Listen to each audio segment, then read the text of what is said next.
Hello guys, welcome to my YouTube channel.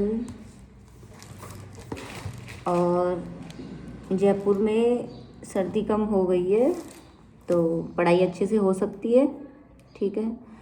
और मैं आज बात करने वाली हूँ आपसे टेस्ट सीरीज के बारे में, आरएएस की टेस्ट सीरीज के बारे में। मैंने स्प्रिंग बोर्ड में भी कॉल करके पूछा था तो उन्होंने कहा कि अभी तो मिड फेब में स्टार्ट करने का प्लान है टेस्ट सीरीज का। ओके ओके, बट सेरेमिक ने लॉन्च कर दी है अपनी प्री टेस्ट सीरीज और मैंने कल देखी थी तो मैंने सोचा आज मैं वीडियो बना के डालती हूँ। और उसमें अभी देखो मैंने आईपैड में खोल रखा है, सेरेमिक ने 1 फरवरी से स्टार्ट की है अपनी आरएस की प्री टेस्ट सीरीज, जिसमें सबसे पहले टेस्ट होगा राजस्थान ज्योग्राफी का। इकोनॉमिक सर्वे अभी आया नहीं, वैसे भी मई में एग्ज़ाम होगा तो मई या जून में जो भी, तो उसमें नया वाला इकोनॉमिक सर्वे होगा तो अभी उसमें दिया नहीं। करंट अफेयर आएगा दिसंबर का, और मैथ्स में आएगा टॉपिक परसेंटेज, और रीजनिंग में आएगा स्टेटमेंट, अजम्पशन, आर्ग्यूमेंट, ठीक है। ये यहाँ तक तो मुझे सही लगा, है ना। पर जो सेरेमिक ने जो आगे इस पेपर में जोड़ा है मेंस का ऐसे प्लस पैराग्राफ प्रैक्टिस, तो वो मुझे सही नहीं लगा। कि ठीक है पेपर तो वो 60 नंबर का जोड़ा है उन्होंने, तो वो मुझे सही नहीं लगा। मेंस का होगा जब मेंस का करेंगे, और जो लोग मेंस का करना चाहते हैं तो वो अपने घर पे कर लेंगे, तो पेपर में अलग सा हो जाएगा, वो मुझे सही नहीं लगा। इस चीज़ में मुझे स्प्रिंग बोर्ड का सही लगता है कि प्रीलिम्स की टेस्ट सीरीज है तो सिर्फ प्रीलिम्स का मटेरियल होगा और मेंस का होगा तो मेंस का, ठीक है। और जहाँ तक मैं सच बात बताऊँ, मुझे नहीं लगता कि प्रीलिम्स की एग्ज़ाम डेट आने के बाद कोई मेंस की कर रहा होगा। सबके दिमाग में यही होता है भाई पहला स्टेज प्रीलिम्स है तो प्रीलिम्स ही करना है, प्रीलिम्स ही नहीं होगा तो मेंस कहाँ से होगा।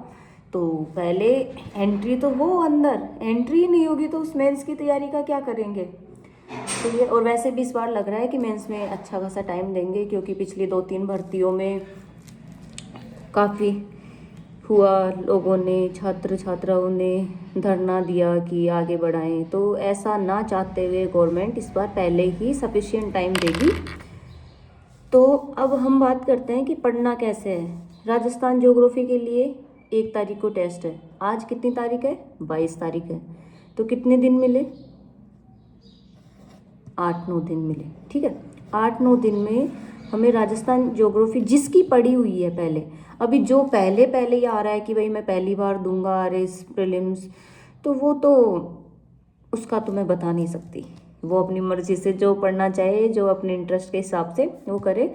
बट जिन लोगों का पहले पढ़ा हुआ है ना, पिछली वाली वैकेंसी में एग्ज़ाम दिया हुआ है, उनका नहीं हुआ, प्रीलिम्स हुआ नहीं हुआ, मेंस हुआ नहीं हुआ, जो भी हुआ होगा, ठीक है। नहीं हुआ वो नहीं हुआ होता है, चाहे वो पॉइंटों से रहा हो चाहे 10 नंबर से रहा हो, ठीक है। तो राजस्थान ज्योग्राफी अच्छे से कर सकते हैं। और इस राजस्थान ज्योग्राफी में जो लास्ट के टॉपिक होते हैं, इंडस्ट्री होती है, टूरिज्म होता है, ये सब इकोनॉमिक सर्वे में भी आता है। जो राजस्थान ज्योग्राफी के 4-5-6-7 टॉपिक ही ऐसे मानो जो इकोनॉमिक सर्वे से सेम है, तो वो अपडेट उधर भी हो जाएंगे इधर भी हो जाएंगे, तो आराम से 8-9 दिन में हम राजस्थान ज्योग्राफी पूरी कर सकते हैं और अच्छे मार्क्स कर सकते हैं।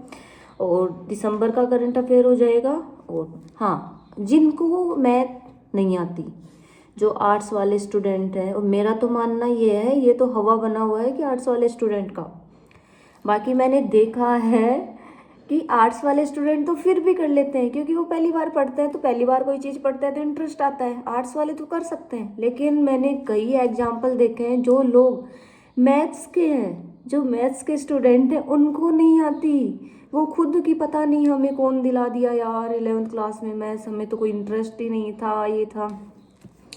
तो मेरा मानना ये है कि तुम पढ़ोगे, ये जो 4-5 टॉपिक है ना मैथ के, परसेंटेज हुए, है ना, साधारण ब्याज हुआ, चक्रवृद्धि ब्याज हुआ, लाभ हानि हुआ, और अनुपात समानुपात वैसे तो इजी है, लेकिन एग्जाम में वो अनुपात समानुपात को भी परसेंटेज से ही रिलेटेड करके देता है। उस क्वेश्चन में कभी भी अकेला अनुपात समानुपात का क्वेश्चन आता ही नहीं है, उसमें परसेंटेज आता ही है कि इतने अनुपात समानुपात में इतना परसेंटेज करके जो भी क्वेश्चन आता है। तो क्या मतलब है, तो मेरा मानना ये है कि ये तुम 3 जो टॉपिक हैं मैथ्स के, परसेंटेज, लाभ हानि चक्रवृद्धि ब्याज ये छोड़ दो, ये तुम पढ़ भी लोगे, मैं सही कह रही हूँ, तुम इसमें 15-20 दिन कर भी दोगे कि नहीं यार मुझे नहीं छोड़ना नहीं छोड़ना।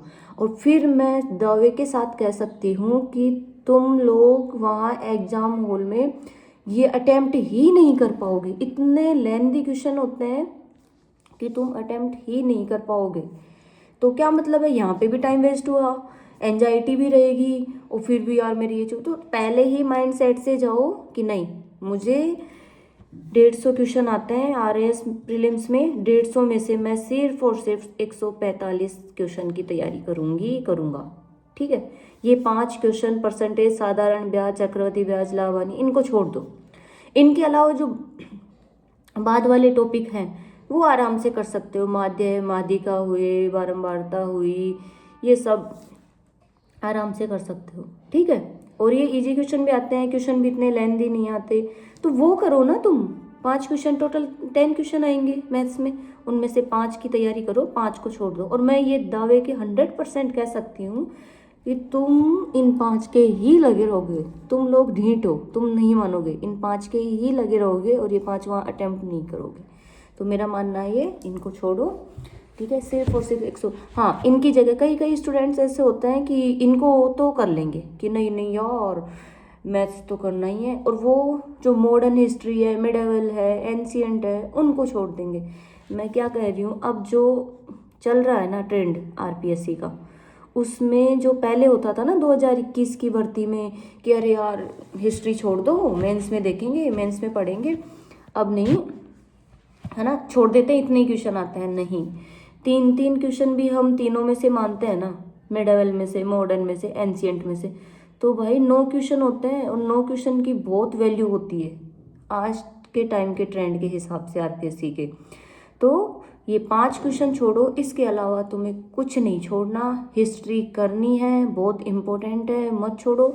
और हिस्ट्री वैसा सब्जेक्ट है कि तुम पढ़ लोगे ना उसको, 2 बार रिवीजन लगा लोगे तो वहाँ पे आराम से कर सकते हो। लेकिन मैथ्स के ये जो 5 क्वेश्चन मैंने बताए ना, उनमें तुम वहाँ पे कुछ भी नहीं कर सकते। यहाँ से पढ़ के जाओगे, प्रैक्टिस करिए, वहाँ ऐसा क्वेश्चन आ गया, नहीं होगा और तुम्हारा टाइम हो जाएगा, क्या करोगे? इससे अच्छा है ऐसे सब्जेक्ट पढ़ो जो तुम्हारे क्वेश्चन भी सही हो सके और तैयारी में भी ज़्यादा टाइम नहीं लगे और मेंटली स्ट्रेस ना हो।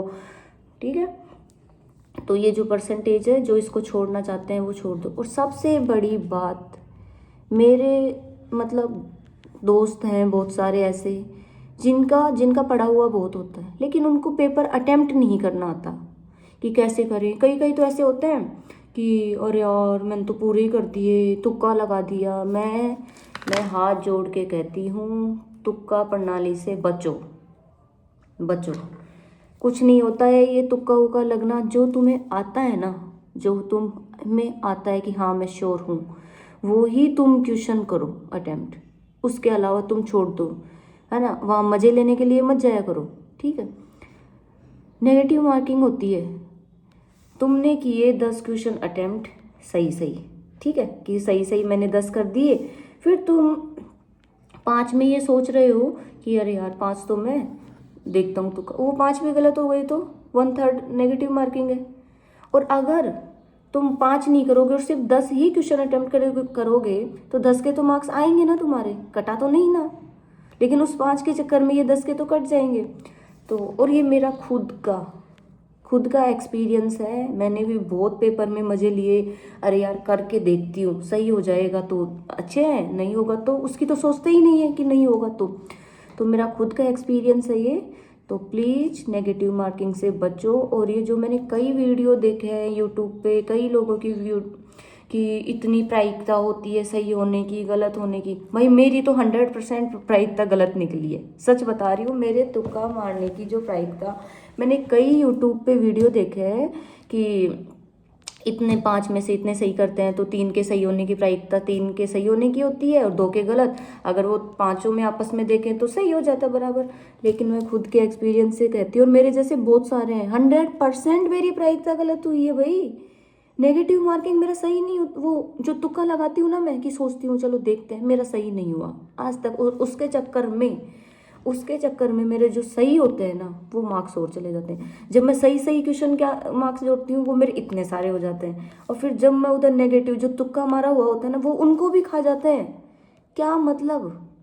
तो इसलिए नेगेटिव मार्किंग से बचो। जब तुम्हें पता है नेगेटिव मार्किंग है तो नहीं, तुम पहले चारों में से तुम्हें कोई भी एक हाँ दिखता है कि हाँ ये तो मैं 100% श्योर हूँ, हाँ श्योर में भी ठीक है, कभी कभी एक दो गलत हो जाए वो बात तो उसकी तो बात ही नहीं कर रहे, 100% तो एक्यूरेसी किसी की नहीं होती।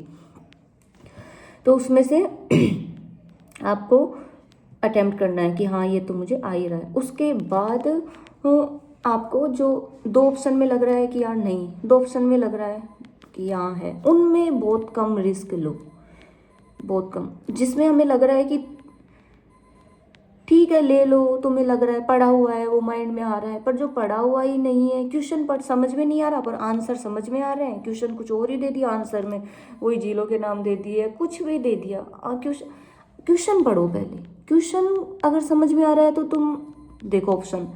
और कई कई ऐसे होते हैं विद्यार्थी कि ऑप्शन देखे और ये ऑप्शन तो ना, बस लास्ट में इसका कंक्लूजन यही निकलता है कि नेगेटिव मार्किंग से बचो। तुक्के जो तुक्का प्रणाली चल रही है ना प्रायिकता वाली, ये बचो प्लीज़, इससे कुछ नहीं होता। तुम वही अटेम्प्ट करो, और टेस्ट सीरीज में पता है, टेस्ट सीरीज में वही अटेम्प्ट करना तुम 150 क्वेश्चन में से जो तुम्हें आते हैं। अगर तुम्हें 80 क्वेश्चन आ रहे हैं सही सही 150 में से, तो तुम 80 ही अटेम्प्ट करो, उससे ज़्यादा मत करो। 80 के फिर मार्क्स जोड़ो कितने होते हैं। और अगर तुम्हें लगता है, और ये भी बना हुआ है यार इतने मैक्सिमम अटेम्प्ट करो, इतने मत करो, नहीं, मेरा मानना ये है पहले से तुम अपने दिमाग में वो मत लेके चलो कि यार इतनी जाएगी कट ऑफ इस बार, किसी को नहीं पता। जब 2023 की में देखे थे कितनी गई थी कट ऑफ, जो 23 की वैकेंसी थी उसमें कितनी गई थी, 110 100 से ऊपर गई थी ना, क्या हुआ, है ना, ठीक है। उसके बाद जो अभी 2000 ये कौन सी वाली 2025 वाली जो फरवरी में 2 फरवरी को एग्ज़ाम हुआ था उसमें कितनी गई, 70, ठीक है, इतनी गई। अब उसमें कैसे लोग तो पेपर देने ऐसे गए थे कि यार उसमें 23 वाली में 100 गई थी तो इस बार तो 110 या 120 जाएगी कट ऑफ। तो उन्होंने, जिनको क्वेश्चन आते भी नहीं थे ना, तो भी उन्होंने अटेम्प्ट इतने किए कि नहीं हमें करना चाहिए। तो कट ऑफ दिमाग में लेके मत चलो। कट ऑफ का किसी को भी थोड़ा सा भी अंदाज़ा नहीं है, किसी टीचर को नहीं पता है, किसी कोचिंग इंस्टीट्यूट को नहीं पता है कि हाँ लोग इतने तो वीडियो बनाते हैं अपने व्यूज के लिए कि यार इतनी कट ऑफ जाएगी इस बार, इतने क्वेश्चन अटेम्प्ट करने, किसी को नहीं पता। स्टूडेंट को वहाँ एग्ज़ाम हॉल में जाने के बाद ही पता चलेगा पेपर कैसा है, कट ऑफ कितनी जाएगी, ठीक है, किसी को नहीं पता। जो पहले माइंडसेट से जाते हैं मुझे इतने अटेम्प्ट करने, भाई तुम कैसे जा सकते हो, कितने अटेम्प्ट करने हैं तुम्हें, वहाँ पे 150 क्वेश्चन में से तुम्हें 50 ही आ रहे हो तो, और तुम यहाँ से बाहर से माइंडसेट लेके गए हो वीडियो देख देख के कि 100 तो मिनिमम करने ही करने हैं। अगर तुम और वहाँ पे 50 ही, और फिर 50 वालों का ही सिलेक्शन होगा, तुम 100 वाले फिर तुम्हारे 20-30 नंबर ही जुड़ेंगे कट पीट के, ठीक है। तो लास्ट इतना ही है कि नेगेटिव मार्किंग से बचो। जो क्वेश्चन आता है उसी को अटेम्प्ट करो, तुम मज़े लेने के लिए नहीं जाते हो, है ना। जो क्वेश्चन आता है और फिर उससे अगर हम जो क्वेश्चन आता है ना उसी को अटेम्प्ट करते हैं ना, फिर हम आके घर पे आके जोड़ते हैं, रिवीजन करते हैं, उस पेपर का एनालिसिस करते हैं, तो हमें खुद को एक पता चलता है क्या पढ़ा, क्या याद हुआ, आगे कैसा। और मैं खुद बताना चाहती हूँ कि अगर जो जो करके आते हैं ना, जो आते हैं हमें क्वेश्चन, उससे मोटिवेट भी होता है कि अरे यार ये मेरा सही हुआ, ये गलत हुआ है, अच्छा उसमें कमी रह गई, ठीक है। और जो तुक्के मार के आते हैं ना, उस विद्यार्थी को कभी अंदाज़ा नहीं होगा कि उसके दिमाग में क्या जा रहा है, क्या पढ़ रहा है, क्योंकि उसको तो ये रहेगा तुक्का मारा था सही हुआ। फिर उस अगर किसी के ना, मैं बताती हूँ, तुक्का मारने के मतलब नेगेटिव भी होते हैं कि जैसे किसी के दिमाग में, किसी ने 10 क्वेश्चन में तुक्का मारा और उसके बाई चांस 10 क्वेश्चन सही हो गए, वो बंदा बंदी कभी पढ़ेगा ही नहीं। उसके दिमाग में अरे मेरे तो तुक्के 7 सही हुए, मेरे तो ऐसे ही हो जाएंगे, ठीक है। तो और अब सेरेमिक के अकॉर्डिंग स्प्रिंग बोर्ड की आएगी, कलाम भी अभी चालू करेंगे, लेकिन बाकी कोचिंगों ने स्टार्ट नहीं की, सेरेमिक ने स्टार्ट कर दी। ये बहुत अच्छा किया कि जैसे स्टूडेंट जुड़ते रहें इससे और पढ़ाई स्टार्ट कर दें। और जो हम कई कई विद्यार्थी ये इंतज़ार कर रहे हैं यार आरपीएससी का ऑफिशियल नोटिफिकेशन नहीं आया, ऑफिशियल कुछ नहीं होता, तुम्हें तैयारी करनी है, एग्ज़ाम आ जाएगा ठीक है, ये ऑफिशियल ही है, ऑफिशियल वाले 3 महीने ही देंगे, बस तुम्हें पता चल गया आ जाएगी। और तुम्हें नौकरी लगने से मतलब है, कब आए कब नहीं, तुम्हें अपना एक सीट पक्की करनी है। ठीक, वैसे इस बार तो 500 पोस्ट बता रहे हैं, 50-60 बढ़ जाए वो बात अलग है। कंपटीशन बहुत ज़्यादा टफ होने वाला है, बहुत ज़्यादा टफ। और अभी देख ही रहे हो, जो हम सभी को लगता था कि भाई कट ऑफ इतनी जा रही है, अभी OMR ही खरीद रहे हैं लोग। यार मैं सुन के इस न्यूज़ को इतना शॉक्ड हुई कि OMR ही खरीद रहे हैं, इसलिए इतनी 80% कट ऑफ जा रही है। बाकी मुझे सच में पर्सनली ऐसा लगने लग गया था कि यार कुछ नहीं हो सकता अपना, अगर बच्चे इतना पढ़ कैसे रहे हैं, इतनी 80% जा रही है कट ऑफ, इतना कैसे, हमारा तो होगा ही नहीं कुछ, उनका ही होगा। पर अब पहले पेपर खरीदते थे, अब डायरेक्ट OMR में नंबर बढ़ रहे हैं। पता नहीं, बस अपनी पढ़ के अपनी किस्मत को आजमाओ कि होता है नहीं होता है, सिस्टम के पीछे क्या चल रहा है क्या नहीं चल रहा पता नहीं। सो प्लीज़ अब पढ़ाई में लग जाओ, सर्दी भी कम हो गई है जयपुर में। ठीक है, ओके, ऑल द बेस्ट।